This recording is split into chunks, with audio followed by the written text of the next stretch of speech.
Hello, Revrov. I am Brendan Moore, current founder and owner of ReflectionWall.org.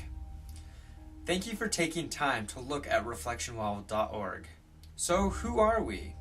First and foremost, ReflectionWall.org is a search engine dedicated to find the world's obituaries. As you may know, traditionally, obituaries were posted in the newspaper to commemorate the deceased, as well as notify friends and family in the area that their loved ones had passed away. Today, about 50% of the US population is still posting obituaries in the newspaper. And to be honest, that number is surprisingly higher than we would expect. Why? Because newspapers today only reach a very small audience, those who still subscribe to the paper and then take the time to read them. Newspapers are static, meaning you can only post one time, a few paragraphs and a photo or two, and then that's the end of it. No other inputs, comments, additional stories or photos. It's done. And last, you are charged by how much you post. And it's a lot. We're talking anywhere from $100 to $500 and up per post. So if you want to post in multiple areas, you better be expecting to pay for each of those local newspapers. So what other options are out there? The most obvious is Legacy.com. Legacy.com is the current powerhouse search engine for obituaries. They have partnered with most of the newspaper companies across the US and put themselves as the online presence for posting the obituaries. But the problem with this is you are still required to post in the newspaper. So for the most part, obituaries are still quite static, and you need to use Legacy.com, which the site overall is bulky, confusing, and hard to use.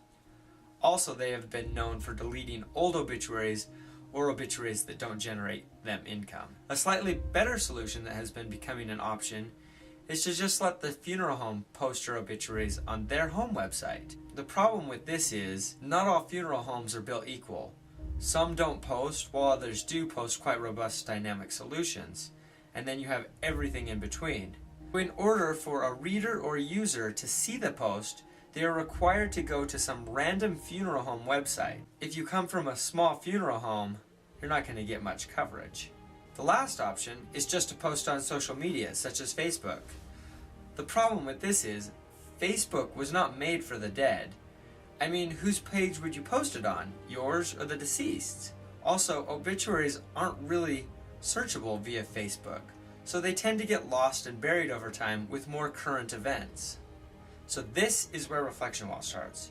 There are already billions of obituaries throughout the world. Reflection Wall's search engine gathers them from various locations and references them in two easy to search ways. The first is our search bar. Type in any name, location, date, and then narrow it down from there. Or search by map. Searching in on a county will give you the recent deaths in that area. It's that simple. Now for the fun part. Once you find or directly post an obituary to ReflectionWall.org, it's like a social media for obituaries. Everyone has their own name where they can post a link and share messages, photos, video, stories, and every other aspect of your loved one's life. You can also link living or other deceased family members together.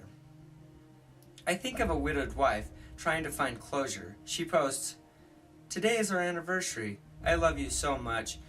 I wish you the best on the other side." And then of course, because everyone has a unique domain, it's easy to share the domain directly or on other social media such as Facebook. Or use the generated QR link to scan with a smartphone. Like most all social media websites, it works best to let the user post and play without any thought of monetary payment. But obviously we can't operate entirely for free. Currently, our main source of revenue is the QR codes. These are aluminum engraved cards that the family can order. They then place them on tombstones, urns, plaques. When scanned with a smartphone, it will take you directly to that family member's domain. So instead of looking at just a tombstone, it tells the story of the loved one in an interactive way. The next current source of income is the GoFundMe option. Family members can add a button to their loved one's domain to accept donations. Reflection Wall then takes 1 to 2% of operation cost and gives the rest to the family to help pay for funeral expenses. But this is a social media site and is anticipated to drive a lot of traffic. So naturally, business to business will be the best option for producing revenue, allowing others to build apps on our site. An example would be a photo book app that prints the photos already on the site and then mails them to the family and friends. Or direct advertising by a local flower shop. The point is, the sky is the limit with large database and high traffic. Overall, our mission is to preserve, share, and connect the legacy of each life through all generations of time.